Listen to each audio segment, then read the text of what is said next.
راہ حق کے مسافر۔ بادشاہ ایک جھونپڑے میں چھپا ہوا تھا۔ یہ واقعہ اپریل 1175 رمضان المبارک 570 کا ہے، جب 3 مسلمان حکمران نور الدین زنگی کا بیٹا الملک الصالح گمشتگین اور سیف الدین غازی سلطان صلاح الدین ایوبی کے مقابلے میں آئے تھے۔ ان کی پشت پناہی صلیبی کر رہے تھے۔ صلیبیوں نے انہیں گھوڑے، اونٹ، آتش گیر سیاہ کے مٹکے اور دیگر اسلحہ دیا تھا۔ صلیبیوں نے ضروری نہیں سمجھا تھا کہ وہ سلطان ایوبی کو میدان جنگ میں ہی شکست دیں۔ اصل مقصد شکست دینا اور سرزمین عرب پر قبضہ کر کے اسلام کو ختم کرنا تھا۔ فلسطین صلیبیوں کے قبضے میں تھا۔ انہوں نے مسلمانوں کی 2-3 کمزوریاں بھانپ لی تھیں۔ یہ تھیں اقتدار کی ہوس، زر، زن اور عیش پرستی۔ صلیبی یورپ سے یہ توقع لے کر آئے تھے کہ وہ اپنے برتر اسلحہ، فوجوں کی افراد اور بحری جنگی قوت سے مسلمانوں کو تھوڑے سے عرصے میں ختم کر کے قبلہ اول اور خانہ کعبہ پر قابض ہو جائیں گے اور اسلام کا خاتمہ کر دیا جائے گا۔ مذہب کوئی درخت نہیں جسے جڑوں سے کاٹ دیا جائے تو سوکھ کر ختم ہو جائے گا۔ مذہب کسی ایک کتاب یا کتابوں کے انبار کا نام نہیں جسے جلا دیا جائے تو مذہب جل کر راکھ ہو جائے گا۔ مذہب عقائد اور نظریات کا نام ہے جو انسان کے ذہن و دل میں محفوظ ہوتے ہیں اور انسان کو اپنا پابند کیے رکھتے ہیں۔ انسانوں کو قتل کر دینے سے عقائد اور نظریات ختم نہیں ہو جاتے۔ کسی مذہب کو ختم کرنے کا ذریعہ صرف یہ ہے کہ ذہنوں اور دلوں میں تعیش پسندی اور لذت پرستی ڈال دی جائے۔ عقائد اور نظریات کی گرفت ڈھیلی پڑنے لگتی ہے اور انسان آزاد ہوتا چلا جاتا ہے۔ یہودیوں اور صلیبیوں نے مسلمانوں کے لیے یہی جال تیار کیا۔ سرزمین عرب اور مصر میں لا کر بچھایا تو مسلمان امراء اس میں آنے لگے۔ ملت اسلامیہ کی یہ بدبختی ہے کہ مسلمان اقتدار اور عورت کی خاطر عقیدے قربان کر دیا کرتا ہے۔ نور الدین زنگی اور صلاح الدین ایوبی کے دور میں یہ میٹھا زہر مسلمان حکمرانوں اور امراء کی رگوں میں اتر چکا تھا اور صلیبی فلسطین پر قابض ہو چکے تھے۔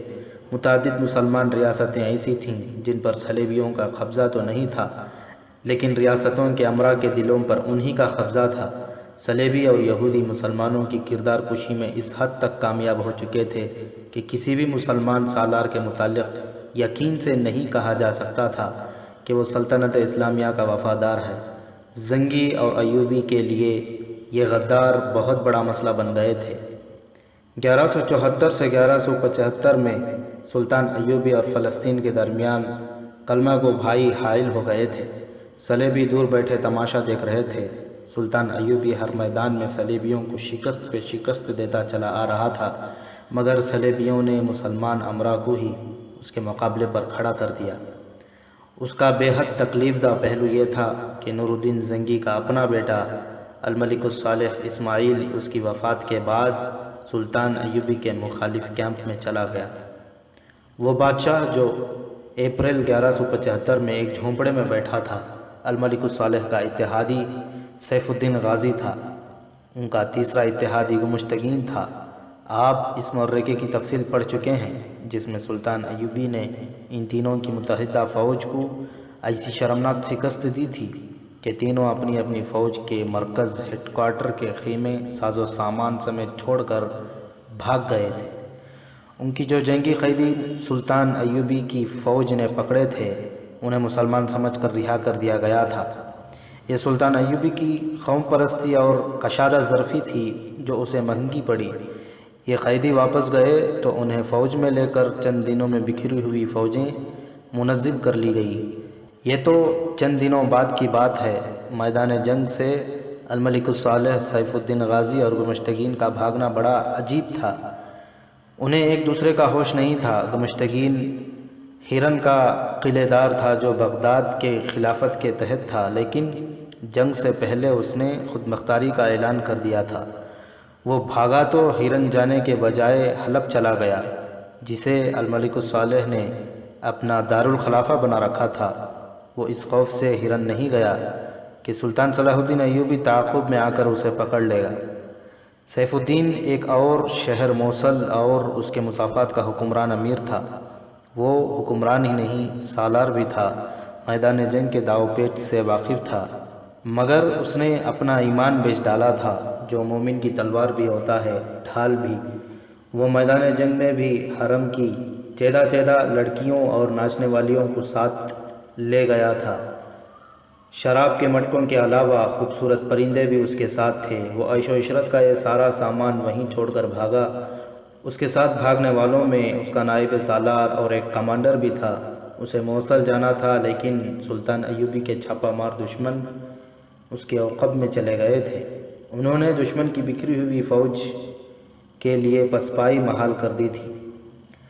سیف الدین اور اس کے دونوں ساتھیوں نے شاید چھاپا ماروں کی کوئی پارٹی دیکھ لی تھی، جسے بچنے کے لیے وہ موصل کے راستے سے بھٹک گئے۔ یہ علاقہ اس دور میں عجیب تھا، ریگستان بھی تھا، چٹانی بھی، اور کہیں سرسبز بھی۔ وہاں انہیں چھپنے کی جگہیں ملتی رہیں۔ وہ موصل سے تھوڑی ہی دور تھے۔ رات گہری ہو گئی تھی۔ انہوں نے چاندنی رات میں کچھ مکان نظر آئے۔ سیف الدین نے پہلے ہی مکان کے دروازے پر دستک دی۔ ایک سفید ریش بوڑھا باہر آیا۔ اس کے سامنے 3 گھوڑ سوار کھڑے تھے، جو اس قدر بری طرح ہانپ رہے تھے کہ بوڑھے نے پوچھا، معلوم ہوتا ہے تم بھی موصل کی فوج کے سپاہی ہو اور بھاگ کر آئے ہو۔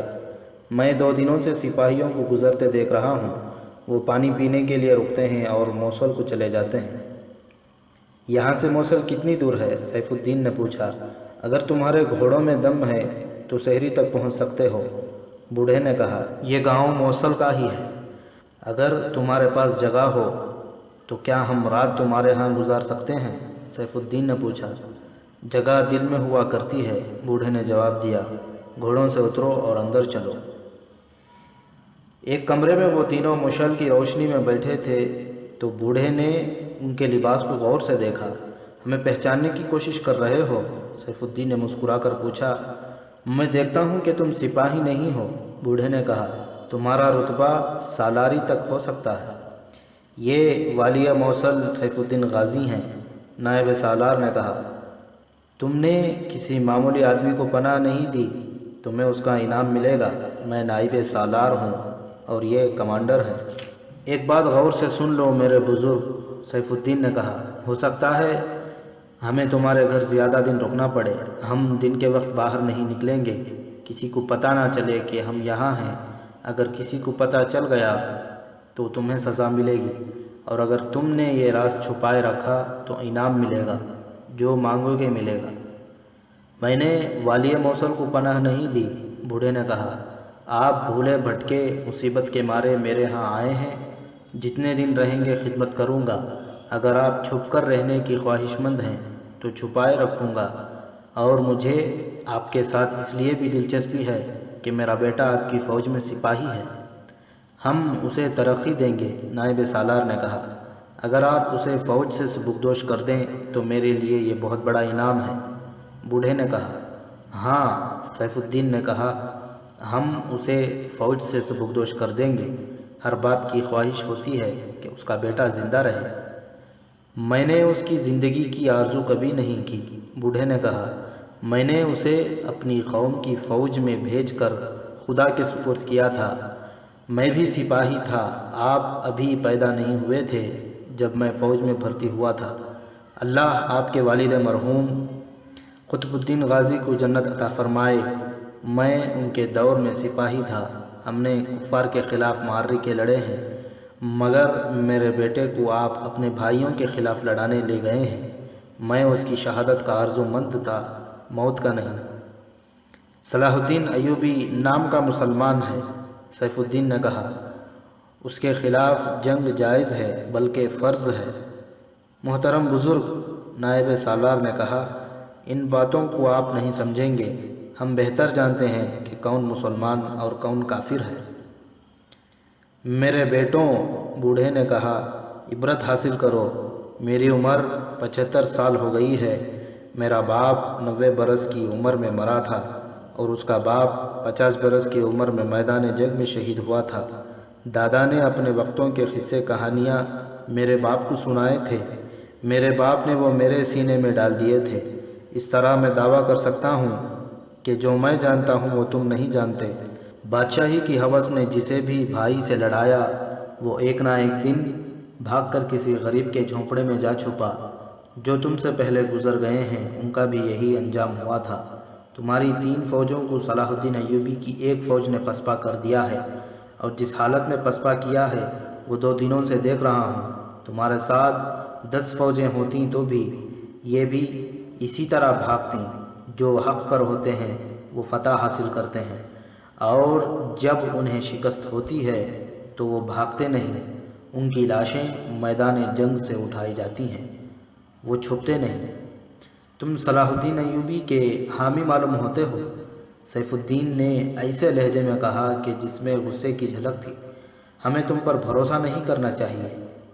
میں آپ کا حامی ہوں، بوڑھے نے کہا۔ میں اسلام کا حامی ہوں۔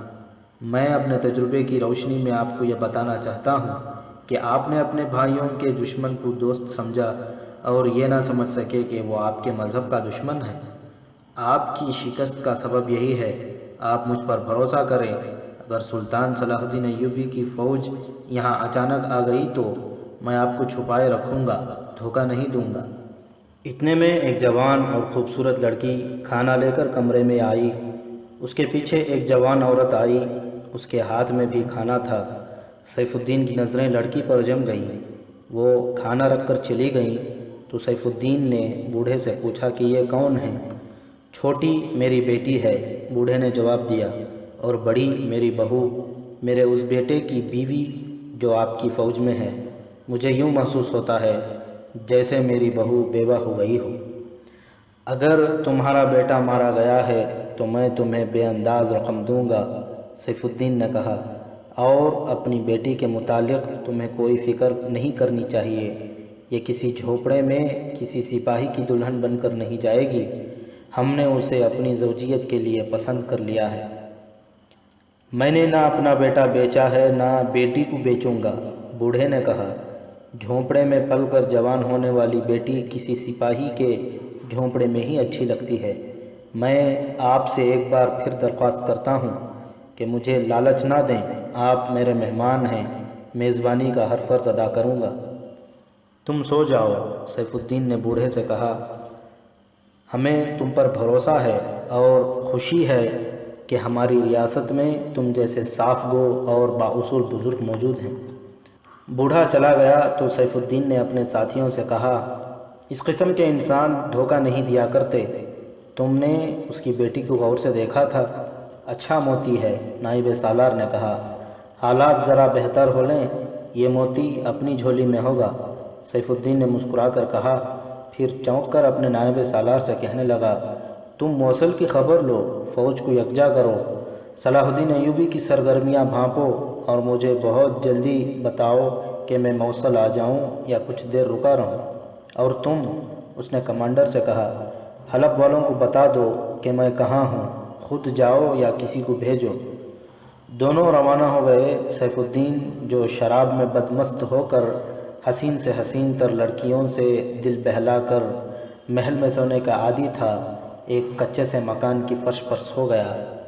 اس سے 1 روز پہلے کا واقعہ ہے۔ میدان جنگ سے ایک سپاہی بھاگا ہوا موصل کی طرف جا رہا تھا۔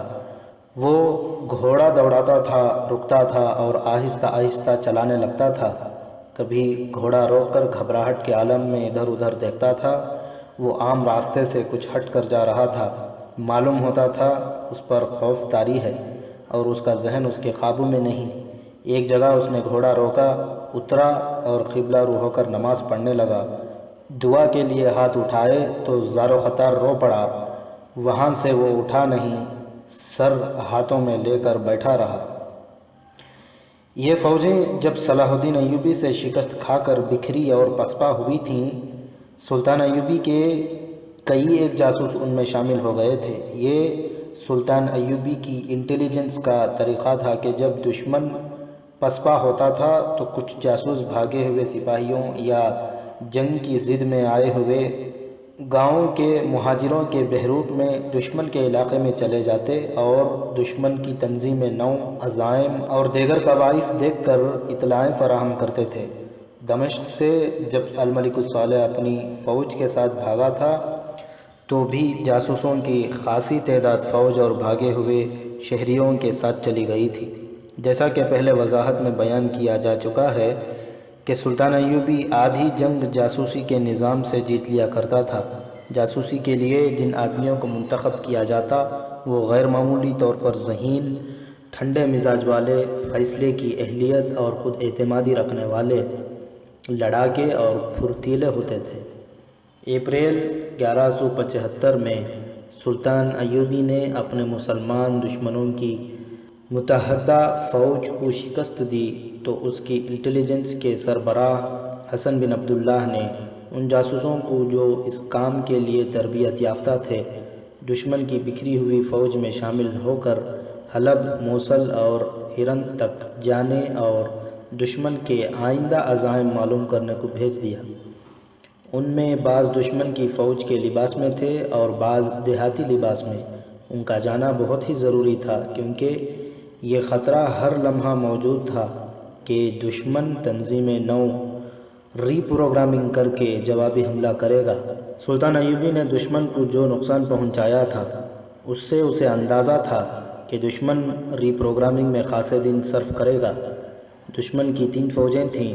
سلطان ایوبی کو یہ بھی معلوم تھا کہ اس کے 3 دشمن دلی طور پر ایک دوسرے کے ساتھ نہیں۔ تینوں میں سے ہر ایک کی خواہش یہ تھی کہ سلطان ایوبی کو شکست دے کر سلطنت اسلامیہ کا مختار کل اور شہنشاہ بن جائے۔ وہ ایک دوسرے کے بھی خلاف تھے، مگر فی الحال صورت یہ تھی کہ وہ سلطان ایوبی کو اپنا مشترک دشمن مانتے تھے۔ اس لیے یہ امکان موجود تھا کہ وہ تینوں فوجوں کو ایک فوج کی صورت میں منظم کر لیں گے اور جوابی حملہ کریں گے۔ سلطان ایوبی یہ بھی جانتا تھا کہ عیاشوں کے دل دادا میدان جنگ میں نہیں ٹھہر سکتے، لیکن اسے یہ بھی معلوم تھا کہ اس کے دشمن کو صلیبیوں کی مدد اور پشت پناہی حاصل ہے اور ان کے پاس صلیبی مشیر بھی موجود ہیں۔ اس کے علاوہ مسلمان سالاروں میں سے 2-3 ایسے تھے جو قیادت کی اہلیت رکھتے تھے۔ ان میں مظفر الدین ابن زین الدین خاص طور پر قابل ذکر تھا۔ وہ سلطان ایوبی کی فوج میں سالار رہ چکا تھا، اس لیے سلطان ایوبی کے داؤ پیچ کو خوب سمجھتا تھا۔ صلیبی مشیروں اور مظفر الدین جیسے سالاروں نے سلطان ایوبی کو بہت چوکس کر دیا تھا۔ اسے جو عنصر زیادہ پریشان کر رہا تھا وہ اس کی اپنی فوج کی کیفیت تھی جو تسلی بخش کہلائی جا سکتی تھی، لیکن یہ خطرہ تھا کہ فوری طور پر دوسری جنگ نہیں لڑ سکے گا۔ جانی نقصان کم نہ تھا، دشمن کو شکست تو دیتی مگر کچھ قیمت بھی دینی پڑی تھی جو تھوڑی نہیں تھی۔ سلطان ایوبی کے لیے ایک مشکل یہ بھی تھی کہ وہ اپنے مستقر سے دور تھا۔ رسد اس کے ساتھ تھی لیکن طویل جنگ کے صورت میں رسد کی کیفیت مخدوش ہو سکتی تھی۔ اس نے قریبی آبادیوں سے بھرتی شروع کرا دی تھی۔ لوگ بھرتی ہو رہے تھے، ان میں سے زیادہ تر تیغ زنی، تیر اندازی اور گھوڑ سواری میں واقف تھے، لیکن فوج کی صورت میں لڑانے کے لیے ٹریننگ کی ضرورت تھی۔ ٹریننگ شروع کر دی گئی تھی اور اس کے ساتھ ہی سلطان ایوبی نے پیش قدمی جاری رکھی تاکہ کام کے علاقوں پر قبضہ کر لیا جائے۔ اسے بعض مقامات مزاحمت کے بغیر مل گئے اور وہ ایسی جگہ پہنچ گیا جہاں دور دور تک سبزہ ہی سبزہ تھا اور پانی کی افراد تھی۔ فوج اور جانور تھک کر چور ہو چکے تھے۔ جانوروں کی یہ حالت تھی کہ اتنا زیادہ سبزہ اور پانی دیکھ کر وہ بھول ہی گئے تھے کہ ان کا استعمال اور فرائض کیا ہیں۔ سلطان ایوبی نے وہیں خیمہ زن ہونے کا حکم دے دیا۔ دیکھ بھال کے دستے موزون جگہوں پر بھیج دیے۔ جاسوس پہلے ہی چلے گئے تھے، اسے حکم دینے کی ضرورت نہیں پڑتی تھی۔ یہ نظام ایک مشین کی طرح از خود چلتا تھا۔ یہ مقام جہاں سلطان ایوبی نے قیام کیا تھا ترکمان کے نام سے مشہور تھی۔ اس کا پورا نام حباب الترکمان، ترکمان کا کنواں تھا۔ بھرتی اور تیز کر دو، سلطان ایوبی نے اپنی مرکزی کمان کی پہلی کانفرنس میں کہا۔ اجتماعی طور پر لڑنے کی تربیت اور زیادہ تیز کر دو۔ خدا نے تم پر کرم کیا ہے، تمہیں بڑا ہی احمق دشمن دیا ہے۔ اگر ان لوگوں میں کچھ سوجھ بوجھ ہوتی تو یہ پسپا ہو کر اس جگہ اکٹھے ہو جاتے۔ جنگی جانوروں اور سپاہیوں کے لیے یہ مقام جنت سے کم نہیں۔ یہاں تمہارے جانور اتنا چارہ کھا لیں گے کہ 10 روز بغیر چارے کے لڑ سکیں گے۔ میرے دوستوں، دشمن کو حقیر نہ سمجھو، فوج کو آرام دو، لیکن تیاری کی حالت میں رہنا۔ طبیبوں سے کہو کہ راتوں کو نہ سوئیں، زخمیوں کو بہت جلد صحت یاب کریں اور بیماروں کو دن رات نگرانی میں رکھیں۔ اور یاد رکھو، ہمارا مقصد اپنے بھائیوں کو قتل کرنا یا انہیں برا بھلا کہنا اور دھتکارنا نہیں۔ ہماری منزل فلسطین ہے۔ اگر آپس میں دست و گریباں ہوتے رہیں تو صلیبی اپنے مقصد میں کامیاب ہو جائیں گے۔ نظر فلسطین پر رکھو اور راستے میں جو رکاوٹ آئے اسے روندتے چلے جاؤ۔ اسی مقام پر صلاح الدین ایوبی کو الملک الصالح کی طرف سے صلح کا پیغام ملا تھا، جس کا تفصیلی تذکرہ پچھلی قسط میں کہا گیا ہے۔ سلطان ایوبی نے اپنی شرائط پر صلح نامہ قبول کر لیا۔ اس سے اسے یہ اطمینان ہو گیا کہ اس کے دشمن نے ہتھیار ڈال دیے۔ سلطان ایوبی نے یہ ثابت کرنے کے لیے کہ وہ اپنے بھائیوں کو دشمن نہیں سمجھتا، عالی ظرفی کا یہ مظاہرہ کیا تھا کہ اس نے دشمن کے جو جنگی قیدی پکڑے تھے انہیں مختصر سا واز دے کر رہا کر دیا تھا۔ الملک الصالح کے صلح نامے پر اپنی مہر ثبت کرنے سے پہلے بھی اس نے کوئی کڑی شرط نہ رکھی، کیونکہ وہ اپنے مسلمان بھائیوں کو ذہن نشین کرانا چاہتا تھا کہ تمہارا دشمن میں نہیں ہوں، صلیبی ہیں۔ اس پیغام نے اسے جو اطمینان دیا تھا وہ 3-4 دنوں سے زیادہ نہ رہا، کیونکہ اسے الملک الصالح کا ایک اور پیغام ملا۔ اس نے کھول کر دیکھا تو یہ اس کے نام نہیں بلکہ سیف الدین غازی کے نام تھا، جو غلطی سے قاصد سلطان ایوبی کے پاس لے کر آیا تھا۔ پچھلی قسط میں اس پیغام کا تفصیلی ذکر کیا گیا ہے۔ اس پیغام سے یہ ظاہر ہوا کہ سیف الدین غازی سلطان ایوبی کے دشمن نمبر 2 نے الملک الصالح کو لکھا تھا کہ اس نے سلطان ایوبی کے ساتھ صلح کر کے غلطی کی ہے اور اپنی اتحادیوں کو دھوکہ دیا ہے۔ سیف الدین نے اس کے پیغام کے جواب میں الملک الصالح نے اسے لکھا تھا کہ تم لوگ بے فکر رہو، میں نے صلاح الدین ایوبی کو صلح کا دھوکہ دیا ہے تاکہ وہ اس حالت میں ہم پر نہ آ دھمکے جبکہ ہماری فوجیں فوری طور پر مقابلے کے لیے تیار نہیں۔ میں جانتا ہوں کہ صلاح الدین ایوبی کی نظر حلب پر ہے، اس کی فوج بھی ابھی حملے کے لیے تیار نہیں۔ میں نے وقت حاصل کرنے کے لیے اسے صلح کا جھانسا دیا ہے۔ تم لوگ اپنی اپنی فوج کو منظم کرو۔ صلیبی مشیر میری فوج کو تیزی سے منظم اور تیار کر رہے ہیں۔ تم مجھ سے اتفاق کرو گے کہ ہم ابھی لڑنے کے قابل نہیں۔ اس سے پہلے بتایا جا چکا ہے کہ الملک الصالح نور الدین زنگی کا بیٹا تھا، جس کی عمر صرف 13 سال تھی۔ نور الدین زنگی فوت ہو گیا تو انتظامیہ اور فوج کے مفاد پرست حکام نے الملک الصالح کو نور الدین زنگی کا جانشین بنا کر اسے سلطان کا خطاب دے دیا، پھر اسے اپنے ہاتھوں میں کٹ پتلی بنا لیا۔ سلطنت اسلامیہ بکھرنے لگی۔ سلطان ایوبی مصر سے دمشق گیا۔ الملک الصالح اور اس کے حواری دمشق کی فوج کے کچھ حصے اس کے ساتھ بھاگ کر حلب چلے گئے اور اس شہر کو دارالسلطنت بنا لیا۔ ملک الصالح کو حواری استعمال کر رہے تھے۔ سلطان ایوبی کو صلح کا دھوکہ انہی لوگوں نے صلیبی مشیروں کے مشورے سے دیا تھا، مگر پیغام سیف الدین کے پاس جانے کے بجائے سلطان ایوبی کے ہاتھ آ گیا۔ یہ اس دور کی تاریخ کا ایک مشہور واقعہ ہے۔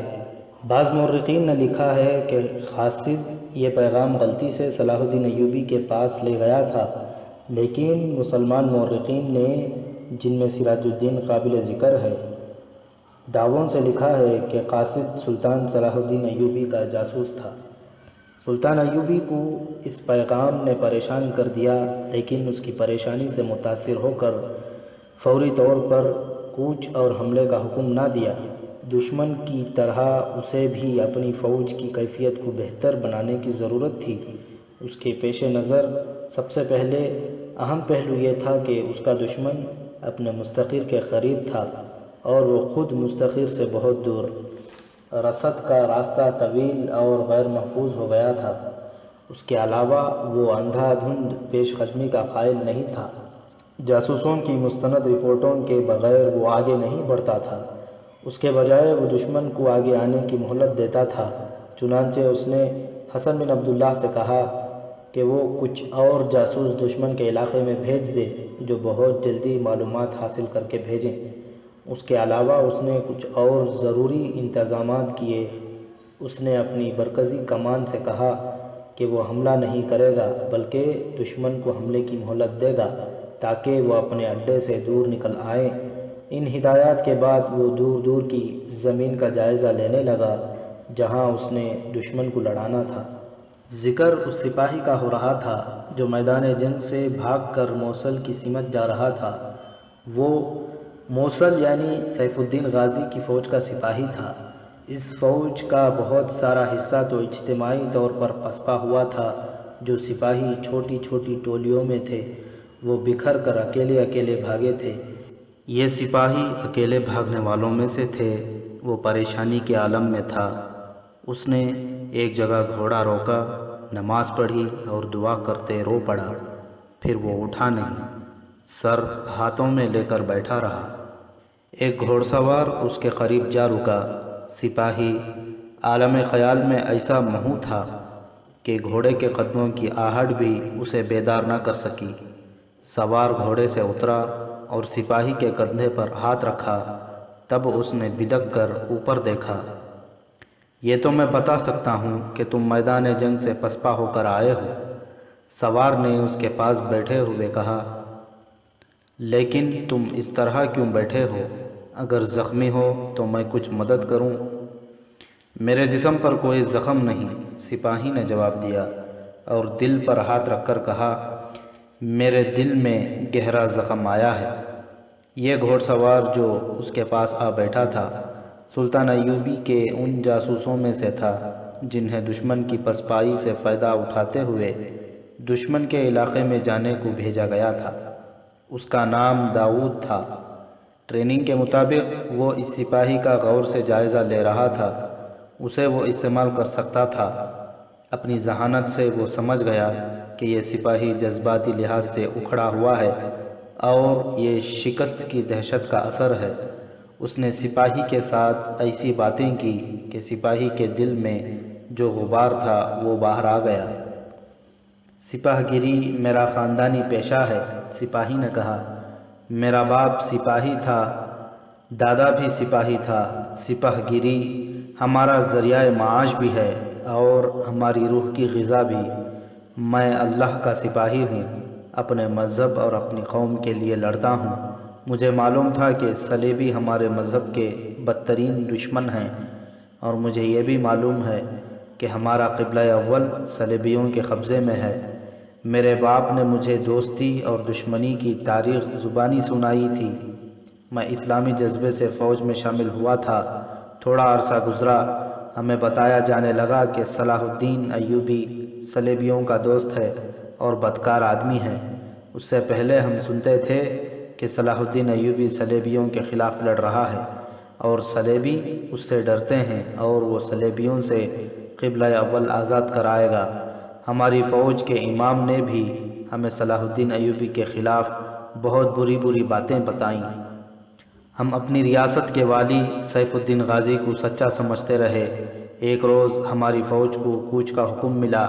ہم ادھر آئے تو جنگ ہوئی۔ جنگ کے دوران ہمیں پتہ چلا کہ ہم مسلمان فوج کے خلاف لڑ رہے ہیں۔ یہ صلاح الدین ایوبی کی فوج تھی۔ اس فوج کے سپاہی نعرے لگا رہے تھے، حق کے خلاف نہ لڑو مسلمانوں، تمہارے دشمن صلیبی ہیں، ہم نہیں۔ ہمارا ساتھ دو، قبلہ اول کو آزاد کراؤ، عیاش حکمرانوں کے لیے نہ لڑو۔ میں نے اس فوج کے جھنڈے دیکھے جن پر کلمہ طیبہ لکھا ہوا تھا۔ میرے دوست، میں نے ان سپاہیوں کو جس طرح لڑتے دیکھا اس سے صاف پتہ چلتا تھا کہ اللہ ان کے ساتھ ہے، ہمارے ساتھ نہیں۔ ہمیں کچھ پتہ نہیں چلتا تھا کہ تیر کدھر سے آ رہے ہیں اور شعلے کہاں سے اٹھ رہے ہیں۔ ایک جگہ چٹان پھٹی ہوئی تھی۔ میرے دل پر موت کا نہیں خدا کا خوف ایسا طاری ہوا کہ میرے بازوؤں میں طاقت نہ رہی کہ تلوار کا وزن اٹھا سکتے، گھوڑے کی باگیں کھینچنے کی ہمت نہ رہی۔ میں نے گھوڑا پھٹی ہوئی چٹان کے اندر کر لیا۔ میں بزدل نہیں ہوں، مگر میرا سارا جسم کانپ رہا تھا۔ باہر تلواریں ٹکرا رہی تھیں، گھوڑوں کا شور تھا اور مجھے نعرے سنائی دے رہے تھے، رمضان شریف میں بھائیوں کے خلاف نہ لڑو۔ مجھے یاد آیا کہ ہمیں حکم ملا تھا کہ جنگ میں روزے معاف ہوتے ہیں۔ مجھے پتہ چلا کہ صلاح الدین ایوبی کے سپاہی روزے سے تھے۔ میں اس وقت تک ان میں سے 3 سپاہیوں کو قتل کر چکا تھا۔ ان کا خون میری تلوار پر جم گیا تھا۔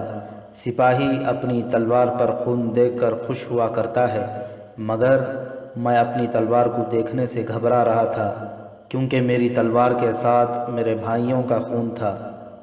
مجھ میں اب وہاں سے باہر نکلنے اور لڑنے کی ہمت نہیں تھی۔ میں وہیں دبکا رہا۔ صلاح الدین ایوبی کے ایک سوار نے مجھے دیکھ لیا اور مجھے للکارا۔ اس نے برچھی مجھ پر سیدھی کی۔ میں نے خون آلود تلوار اس کے گھوڑے کے خدموں پر پھینک دی اور کہا، میں تمہارا مسلمان بھائی ہوں، نہیں لڑوں گا۔ گھمسان کی جنگ کچھ دور تھی۔ یہ سوار شاید چھاپا مار تھا اور چھپے ہوئے سپاہیوں کو ڈھونڈ رہا تھا۔ وہ آگے آ گیا اور مجھ سے پوچھا، تمہیں احساس ہو گیا ہے کہ تم خدا کے سچے مسلمانوں کے خلاف لڑ رہے ہو؟ میں نے اپنے گناہ کا اقرار کیا اور کہا کہ یہ گناہ مجھ سے کرایا گیا ہے، مجھے گمراہ کیا گیا ہے۔ اس نے مجھ سے برچھی لے لی۔ تلوار تو میں پہلے ہی پھینک چکا تھا۔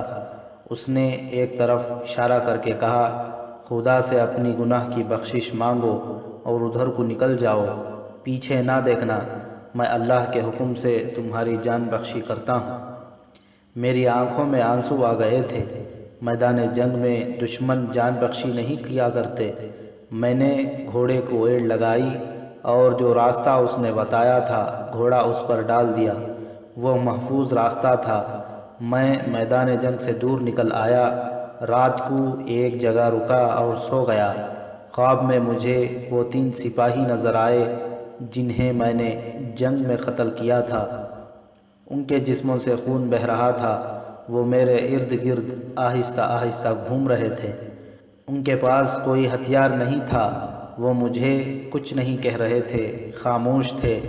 میرے دل پر ایسا خوف طاری ہو رہا تھا جس سے جسم سے جان نکل رہی تھی۔ میں نے بچوں کی طرح چیخنا شروع کر دیا اور میری آنکھ کھل گئی۔ اتنی ٹھنڈی رات میں بھی میرے جسم سے پسینہ پھوٹ رہا تھا۔ خوف سے میں مرا جا رہا تھا۔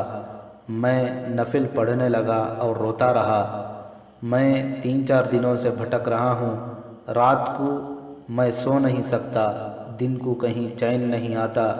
رات کو خواب میں ان 3 سپاہیوں کو دیکھتا ہوں جو میری تلوار سے قتل ہوئے ہیں، اور دن کے وقت ان ویرانوں میں وہ مجھے اپنے ارد گرد گھومتے محسوس ہوتے ہیں، نظر نہیں آتے۔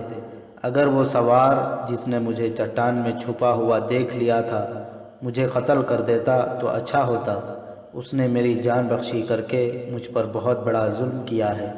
اگر میرے پاس تلوار ہوتی تو میں اپنے آپ کو ختم کر لیتا۔ میں نے اپنے رسول صلی اللہ علیہ وسلم کے 3 مجاہدوں کو قتل کیا ہے۔ تم زندہ رہو گے۔ داؤد نے اسے کہا، یہ خدا کی رضا ہے کہ تم مرو گے نہیں۔ میدان جنگ سے تم زندہ نکل آئے۔ تمہارے پاس خودکشی کرنے کے لیے کوئی ہتھیار نہیں۔ اس سے یہ ظاہر ہوتا ہے کہ خدا نے تم سے کوئی نیکی کا کام کرانے کے لیے زندہ رکھا ہے۔ خدا نے تمہیں موقع دیا ہے کہ گناہ کا کفارہ ادا کر دو۔ تم مجھے یہ بتاؤ کہ صلاح الدین ایوبی کے متعلق مجھے جو بری باتیں بتائی گئی تھیں وہ سچی ہیں یا جھوٹی؟ بالکل جھوٹی، داؤد نے جواب دیا۔ بات صرف یہ ہے کہ صلاح الدین ایوبی صلیبیوں کو یہاں سے نکال کر خدا کی حکمرانی قائم کرنا چاہتا ہے، اور سیف الدین اور اس کے دوست اپنی اپنی بادشاہی کے خواہش مند ہیں۔ انہوں نے صلیب کی پجاریوں کے ساتھ گہری دوستی کر لی ہے اور ان کی مدد سے یہ سب صلاح الدین ایوبی کے خلاف لڑنے آئے تھے۔ داؤد نے اسے پوری تفصیل سے بتایا کہ صلاح الدین ایوبی کیا ہے اور کیا ارادے رکھتا ہے۔ موصل کے حکمران سیف الدین کے متعلق اسے بتایا کہ وہ اتنا عیاش ہے کہ میدان جنگ میں بھی عیاشی کا سامان ساتھ لے گیا تھا۔ مجھے یہ بتاؤ کہ میں صلاح الدین ایوبی کے ان 3 سپاہیوں کے خون کا خراج کس طرح ادا کر سکتا ہوں؟ سپاہی نے داؤد سے پوچھا، اگر یہ بوجھ میرے دل سے نہ اترا تو میں بہت بری موت مروں گا۔ اگر مجھے کہو تو میں والی موصل سیف الدین کا قتل کر دوں۔ ایسی بھی کوئی ضرورت نہیں، داؤد نے کہا۔ تم پسند کرو گے کہ میں تمہارے ساتھ چلوں؟ تم کون ہو؟ سپاہی نے پوچھا۔ میں نے یہ تو تم سے پوچھا ہی نہیں کہ تمہارا نام کیا ہے اور تم کہاں سے آئے ہو، کہاں جا رہے ہو؟ میرا نام حارث ہے، میں موصل جا رہا ہوں۔ داؤد نے جھوٹ بولا، وہیں کا رہنے والا ہوں، جنگ کی وجہ سے میں راستے سے دور جا رہا ہوں۔ اگر تمہارا گاؤں راستے میں پڑتا ہے تو وہاں رکوں گا۔ میرا گاؤں دور نہیں، سپاہی حارث نے کہا۔ تم میرے گھر نہیں رکو گے تو زبردستی روکوں گا۔ تم نے میری زخمی روح کو سکون دیا ہے، میں نے اتنی اچھی باتیں کبھی نہیں سنی تھیں۔ میں گھر ہی جاؤں گا، موصل کی فوج میں اب کبھی نہیں جاؤں گا۔ مجھے امید ہے کہ تم مجھے نجات کا راستہ دکھا سکو گے۔ والی موصل سیف الدین غازی بوڑھے کے کچے سے مکان میں فرش پر گہری نیند سویا ہوا تھا۔ وہ کئی راتیں جاگا تھا۔ آج رات وہ اتنی گہری نیند سویا کہ مکان کے باہر والے دروازے پر دستک ہوئی تو اس کی آنکھ نہ کھلی۔ رات آدھی گزر گئی تھی۔ سفید ریش بوڑھے کی آنکھ کھل گئی۔ اس کی بیٹی اور بہو بھی جاگ اٹھیں۔ بوڑھے نے اکتائے ہوئے لہجے میں کہا، معلوم ہوتا ہے صلاح الدین ایوبی کا بھگایا ہوا موصل کا کوئی اور کمانڈر یا سپاہی آیا ہے۔ راستے میں گھر نہیں ہونا چاہیے۔ اس نے دروازہ کھولا تو باہر 2 گھوڑے کھڑے تھے، سوار اتر آئے تھے۔ حارث نے سلام کیا تو بوڑھا اس کے ساتھ لپٹ گیا، مگر اس نے محبت کی بےتابی کا اظہار الفاظ میں نہ کیا۔ بولا، میرے عزیز بیٹے، مجھے خوشی ہے کہ حرام موت سے بچ آئے ہو، ورنہ جب تک میں زندہ رہتا لوگوں سے یہی سنتا رہتا کہ تمہارا بیٹا اسلامی فوج کے خلاف لڑا تھا۔ اس نے اپنے بیٹے کے ساتھی داؤد کے ساتھ ہاتھ ملایا۔ داؤد کچھ کہنے لگا تھا، بوڑھے نے اپنے ہونٹوں پر انگلی رکھ دی، پھر سرگوشی میں کہا، تمہارا بادشاہ اور سالار اعلیٰ سیف الدین غازی اندر سویا ہوا ہے۔ گھوڑے خاموشی سے دوسری طرف لے جا کر باندھ دو اور اندر آ جاؤ۔ سیف الدین غازی؟ حارث نے حیرت سے کہا، یہاں کیسے آ گیا؟ شکست کھا کر۔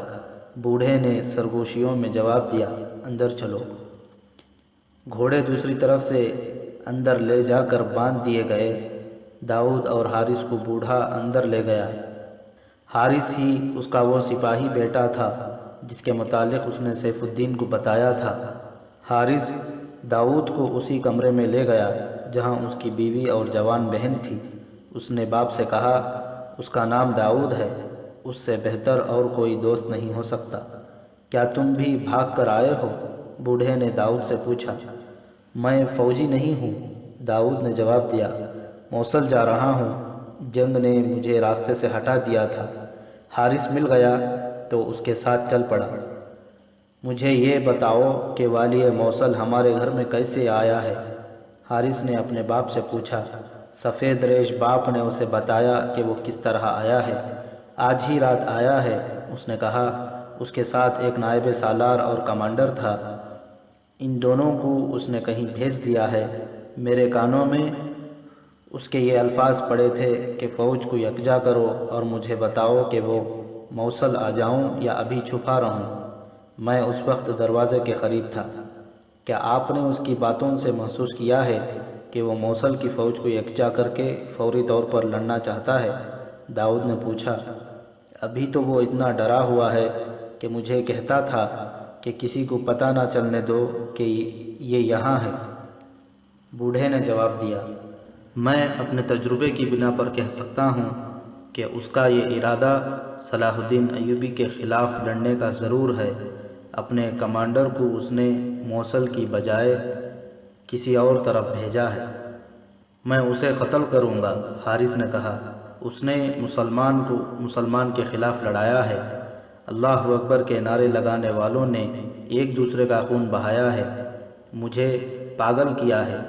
وہ غصے سے بے قابو ہو کر اٹھا۔ دیوار کے ساتھ اس کے باپ کی تلوار لٹک رہی تھی، وہ لے لی۔ باپ نے پیچھے سے اسے دبوچ لیا۔ داؤد نے اس کا بازو پکڑ لیا۔ حارث بے قابو ہوا جا رہا تھا۔ باپ نے اسے کہا کہ پہلے میری بات سن لو۔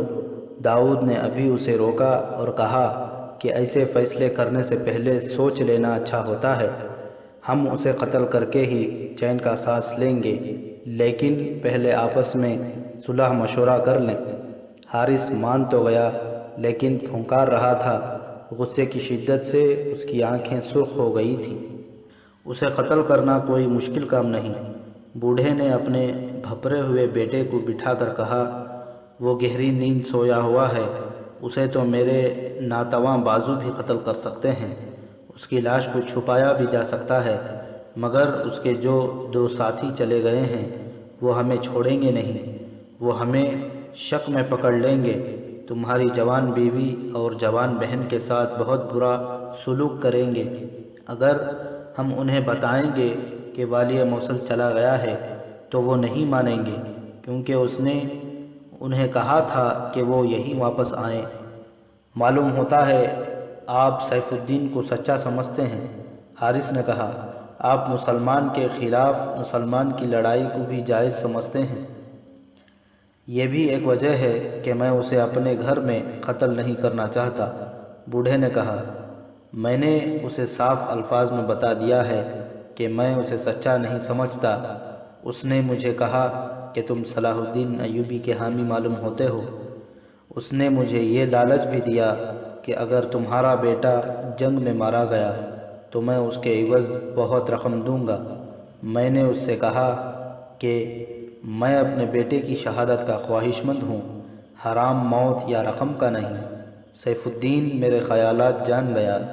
اگر ہم نے اسے قتل کر کے لاش غائب کر دی تو اس کا نائب سالار فوراً مجھے پکڑے گا اور کہے گا کہ تم صلاح الدین ایوبی کے حامی ہو، اس لیے تم نے والی موصل کو قتل کر دیا ہے۔ داؤد بھائی، حارث نے داؤد سے پوچھا، تم بتاؤ میں کیا کروں؟ تم نے میری جذباتی حالت دیکھی تھی۔ تم نے کہا تھا کہ خدا نے مجھے گناہ کا کفارہ ادا کرنے کے لیے زندہ رکھا ہے۔ اس سے بڑھ کر نیکی کا اور کیا کام ہو سکتا ہے کہ اس حکمران کو ختم کر دوں جس نے ہزاروں مسلمانوں کو مسلمانوں کے ہاتھوں قتل کرایا ہے۔ تم دانشمند انسان ہو۔ اس ایک آدمی کو قتل کرنے سے کچھ حاصل نہ ہوگا، داؤد نے کہا۔ اس کے دوست بھی ہیں جو حلب میں ہیں اور ہرن میں بھی، ان کے بہت سے سالار ہیں اور ان کی 3 فوجیں ہیں۔ اکیلے سیف الدین کے قتل سے یہ سب صلاح الدین ایوبی کے آگے ہتھیار نہیں ڈال دیں گے۔ ہتھیار ڈلوانے کا طریقہ اور ہوتا ہے۔ اس کے لیے یہ ضروری ہے کہ ان سب کو میدان جنگ میں ایسا بے بس کر دیا جائے کہ ہتھیار ڈال دیں اور صلاح الدین ایوبی کی شرائط ماننے پر مجبور ہو جائیں۔ یہ کام صلاح الدین ایوبی کے سوا اور کون کر سکتا ہے؟ حارث نے کہا، میرے سینے میں جو آگ بھڑک رہی ہے وہ کس طرح سرد ہوگی؟ مجھے خدا 3 مجاہدین اسلام کا خون کیوں کر بخشے گا؟ داؤد بہت خوش تھا کہ اسے والی موصل یہیں مل گیا ہے۔ وہ حارث اور اس کے باپ کو یہ بتانے سے جھجک رہا تھا کہ وہ جاسوس ہے۔ جاسوس کو جذبات میں آ کر اپنا پردہ نہیں اٹھانا چاہیے، مگر پردہ اپنے اوپر ڈالے رکھنے سے وہ کچھ بھی نہیں کر سکتا تھا۔